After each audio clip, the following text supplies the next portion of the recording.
Yang lebih parah, orang yang mengambil akidah dengan meyakini bahwasanya dia ketemu Nabi langsung, dan ini parah, bukan sekedar mimpi, bahkan Nabi keluar dari kuburan ketemu dengan dia. Ini lebih parah lagi. Ya. Seperti ada sebagian thariqat ya, yang menyebutkan bahwasanya pemimpinnya pernah datang ke Masjid Nabawi. Kemudian rindu bertemu dengan kakeknya Rasulullah sallallahu alaihi wasallam. Maka dia pun menyampaikan nasyid-nasyid, syair-syair tentang kerinduannya bertemu dengan kakeknya. Dia ingin berjabat tangan dengan kakeknya. Tahu-tahu kuburan Nabi bergerak, tahu-tahu tangan Nabi keluar, siap untuk dia apa? Berjabat tangan. Ini benar, saya tidak, ini disebutkan oleh mereka. Thariqat tertentu. Thariqat apa? Tertentu. Bahkan ada orang seperti itu di tanah air kita. Yang sekitar tahun 2000-an dia berkata, saya pergi ke Madinah. Kemudian tiba-tiba kuburan Nabi bergoyang. Kemudian tiba-tiba Nabi keluar, lantas Nabi pun datang kepada saya, Nabi pun mencium kedua lututku. Subhanallah. Ini ngawur. Sekarang orang ini luar biasa. Acara kematiannya sampai macet di mana-mana. Orang ini, videonya masih ada di YouTube. Di antara sumber akidah yang keliru adalah menjadikan mimpi sebagai sumber akidah. Ini juga musibah banyak menimpa saudara-saudara kita dari antara kaum muslimin. Ya, tiba-tiba dia melakukan satu amalan, dalilnya mimpi. Dapat wangsit dalam apa? Dalam mimpi. Yang lebih canggih, saya bermimpi ketemu Nabi SAW. Nabi ajarkan saya wiridan ini.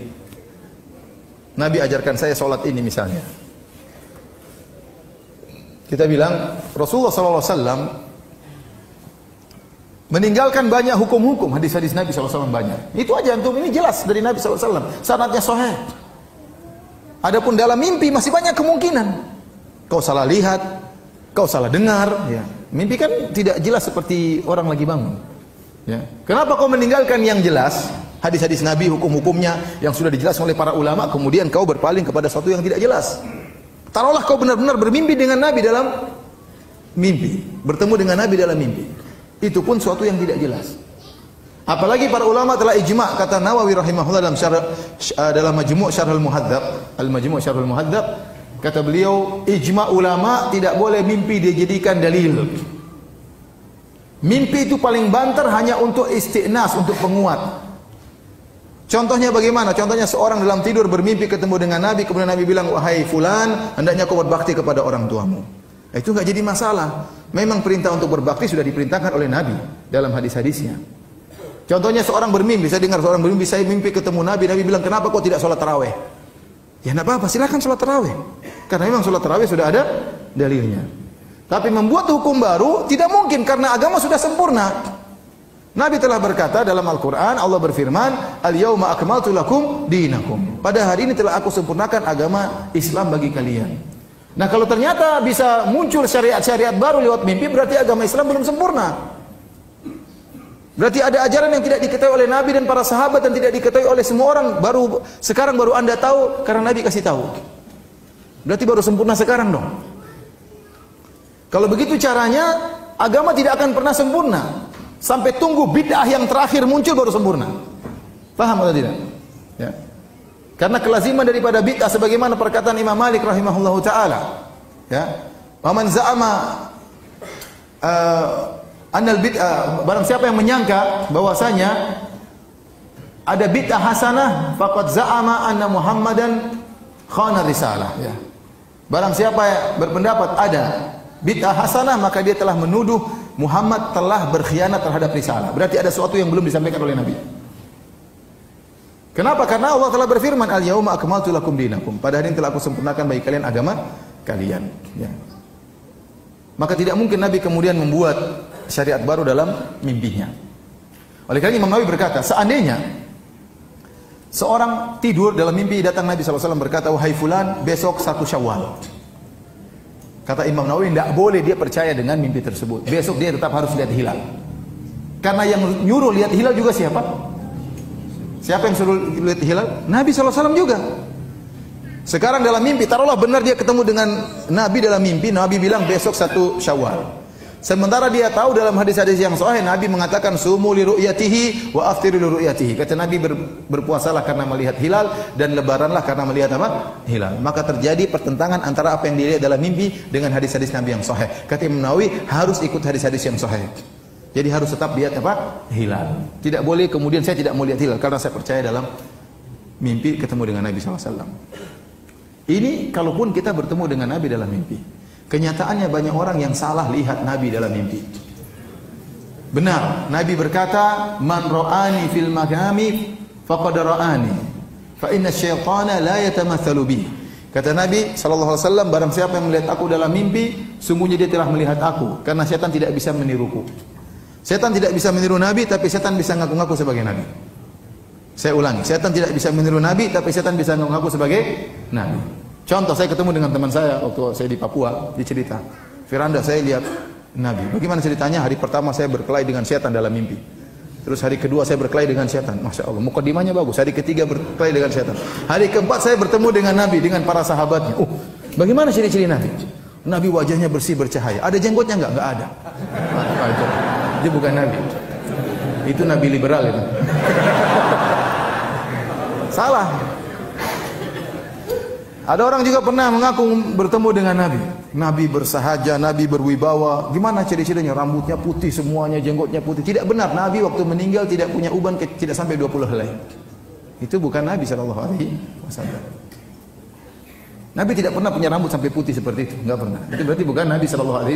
Oleh karena di zaman sahabat, kalau ada orang mimpi ketemu Nabi, datang kepada sahabat. Datang, wahai sahabat, saya mimpi ketemu Nabi. Kata sahabat tersebut, sifli ma ra'ait. Sifatkanlah apa yang kau lihat dalam mimpimu. Saya lihat begini-begini, itu Nabi, kata sahabat tersebut. Karena sahabat tahu tentang ciri-ciri siapa? Nabi SAW. Dan ciri-ciri Nabi ada dalam kitab Syama'il Muhammadiyah. Ciri-ciri wajahnya bagaimana, pundaknya bagaimana, kepalanya bagaimana, sampai bulu dadanya bagaimana. Semuanya dalam Syama'il Muhammadiyah dijelaskan tentang sifat-sifat fisik Nabi SAW. Gaya cara jalannya bagaimana Rasulullah SAW. Ya.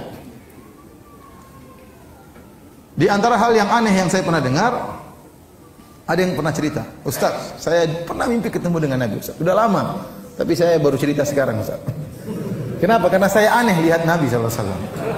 Gimana? Jadi saya ketemu dengan Nabi SAW, ada beberapa orang, dan dia bilang saya Rasulullah SAW. Tapi waktu saya lihat Nabi pakai songkok nasional, kemudian pakai sarung. Ya mungkin Nabi lagi pakai baju lain kan bisa saja. Tapi yang anehnya Nabi pegang rokok gudang garam. Ini benar ini, wallahi dia cerita sama saya. Saya tidak main-main ya. Iya, makanya saya bilang subhanallah. Nabi sempat-sempatnya iklan rokok gudang garam. Saya bilang coba sarungnya merek apa itu, coba lihat. Masih ingat nggak? Sekarang baru saya yakin itu bukan Nabi. Jadi saya bilang memang setan tidak bisa niru Nabi, tapi setan bisa ngaku sebagai Nabi. Akhirnya banyak akidah rusak gara-gara ini. Contoh, akidah yang tersebar di tanah air kita. Beberapa tahun yang silam, pada zaman dahulu kala, tersebar sebagian orang menyebar fotokopi tentang penjaga kuburan Nabi bertemu dengan Nabi. Dan Nabi mengatakan telah murtad dari umatku setiap tahun sekian. Barang siapa yang memfotokopi, membagi berita ini sekian dapat kemaslahatan sekian. Barang siapa yang tidak mengkopinya dapat celaka kualat sekian. Itu tidak? Orang-orang ketakutan dapat itu. Ini gara-gara mimpi. Sampai saya ketemu orang di pom bensin, sudah azan maghrib. Dia bagi-bagi, ketakutan dia. Kita sholat, dia tidak sholat. Dia tidak sholat, dia tidak takut. Tapi kalau tidak bagi kertas itu, dia ketakutan. Ini gara-gara apa? Mimpi ketemu Nabi. Gara-gara mimpi ketemu Nabi. Contoh lagi, ada orang mimpi ketemu Nabi. Dan ini yang dialami oleh Ibnu Arabi. Ibnu Arabi orang sesat. Ya. Penganut wahdatul wujud. Menganggap makhluk sama dengan Tuhan, Tuhan sama dengan manusia, ya. Bersatu padu, tidak bisa dipisah-pisahkan. Makanya dia mengatakan di antara syairnya, al-abdu rabbun wa rabbu abdun, ya laita syi'ri manil mukallaf. Kata dia, hamba adalah Tuhan, Tuhan adalah hamba. Kalau gitu siapa yang disuruh untuk beribadah? Siapa yang untuk sholat? Kalau kau suruh dia sholat, dia juga Tuhan. Mau sembah siapa? Ya. Kemudian dia punya buku di antara judulnya Fususul Hikam. Fususul Hikam itu kira-kira 300 halaman. Kalau saya tidak salah ingat. Ya. Dia mengatakan, bagaimana kisah buku ini Fususul Hikam? Dia mengatakan suatu malam saya di kota, disebutkan nama kotanya. Di malam sekian, tanggal sekian, saya bermimpi ketemu dengan Nabi SAW. Lantas Rasulullah SAW memberikan kepada saya buku ini. Wahai Ibnu Arabi, riwayatkanlah buku ini, sebarkan kepada manusia. maka saya pun sebarkan buku ini. Buku inilah yang ada di hadapan Anda. Tidak saya tambah satu huruf pun dan tidak saya kurangi satu huruf pun. Ini datang sebagaimana dari Nabi sallallahu alaihi wasallam. Ini kan bahaya, ada buku baru nih. Cetakan baru, cetakan dalam mimpi ini dibagi sama Nabi sallallahu alaihi wasallam, kemudian dia sebarkan. Dalam buku tersebut disebutkan Firaun masuk surga. Subhanallah. Ini benar ini. Dalam buku tersebut Firaun masuk apa? Surga. Karena Firaun mengatakan ana rabbukumul a'la. Aku adalah Tuhan kalian yang maha tinggi. Dan benar itu perkataan Firaun tidak salah karena Firaun juga Tuhan. Kan keyakinan dia wahidatul apa? Wujud. Kata dia wahidatul wujud itu seperti ombak di lautan. Ombak ini adalah mungkin kita lihat ada ombak yang tinggi, ombak yang rendah, ada buih-buih semuanya dalam satu lautan. Sama kita melihat alam semesta ini. Ada si fulan laki-laki, perempuan, ada gunung, semuanya satu kesatuan. Dan di situ juga ada Tuhan, tidak bisa dipisah-pisahkan. Makanya waktu Firaun mengatakan saya Tuhan kalian yang maha tinggi, maka Firaun benar dan dia masuk apa? Surga. Ini ngawur seperti ini. Dari mana? Dari mimpi dia ambil. Ini buku diagung-agungkan oleh orang sufi. Buku ini. Karena berbicara tentang ini, tentang hakikat, tentang macam-macamnya. Ya. Antum bayangkan masuk akal atau tidak? Dia bangun tidur. Nabi kasih buku berapa? 300 halaman. Apa dia langsung pegang buku? Kan enggak kan? Berarti dia bangun langsung dia catat. Iya tidak? Berarti mimpinya lama atau tidak? Mimpinya lama kan? Baca 300 halaman mimpinya lama itu. Ya kan dia tidak bangun dia pegang buku kan tidak kan? Berarti waktu dalam mimpi dia baca. Satu hafalannya kuat, baca, begitu bangun dia catat. Luar biasa. Oleh karenanya tidak boleh menjadikan mimpi sebagai dalil. Karena kita jadikan mimpi sebagai sumber akidah, berarti agama ini belum sempurna. Berarti ada perkara yang Nabi tidak tahu dan para sahabat tidak tahu, baru kau diberitahu sekarang. Ya, ini tentunya tidak benar. Ya. Yang lebih parah, orang yang mengambil akidah dengan meyakini bahwasanya dia ketemu Nabi langsung. Dan ini parah, bukan sekedar mimpi. Bahkan Nabi keluar dari kuburan ketemu dengan dia. Ini lebih parah lagi. Ya. Seperti ada sebagian thariqat ya yang menyebutkan bahwasanya pemimpinnya pernah datang ke Masjid Nabawi. Kemudian rindu bertemu dengan kakeknya Rasulullah sallallahu alaihi wasallam. Maka dia pun menyampaikan nasyid-nasyid, syair-syair tentang kerinduannya bertemu dengan kakeknya. Dia ingin berjabat tangan dengan kakeknya. Tahu-tahu kuburan Nabi bergerak, tahu-tahu tangan Nabi keluar, siap untuk dia apa? Berjabat tangan. Ini benar, saya tidak ini disebutkan oleh mereka. Thariqat tertentu. Thariqat apa? Tertentu. Bahkan ada orang seperti itu di tanah air kita. Yang sekitar tahun 2000-an dia berkata saya pergi ke Madinah. Kemudian tiba-tiba kuburan Nabi bergoyang. Kemudian tiba-tiba Nabi keluar, lantas Nabi pun datang kepada saya, Nabi pun mencium kedua lututku. Subhanallah. Ini ngawur. Sekarang orang ini luar biasa. Acara kematiannya sampai macet di mana-mana. Orang ini, videonya masih ada di YouTube. Orang begitu bodohnya meyakini hal seperti ini. Kasihan. Siapa yang peringatkan kaum muslimin yang ribuan, ratusan ribu seperti itu? Saya bicara juga saya ini siapa? Harusnya orang-orang besar, ya kita hidup untuk mengingatkan umat dari kesyirikan, dari pengkultusan yang tidak benar. Anda harus menyampaikan, terus kalau tidak, siapa yang menyampaikan? Harus ada yang menyampaikan. Ya. Menyedihkan. Ini orang Indonesia seperti ini. Antum bayangkan kalau Nabi keluar, apa penjaga kuburan, Nabi mau kemana Nabi? Kira-kira gimana? Sebentar, saya mau ke situ. Kan pasti heboh atau tidak? Heboh. Nabi keluar tiba-tiba. Ya. Apalagi dia bilang kuburan goyang, goyang kan apa enggak heboh? Namun demikian, ya.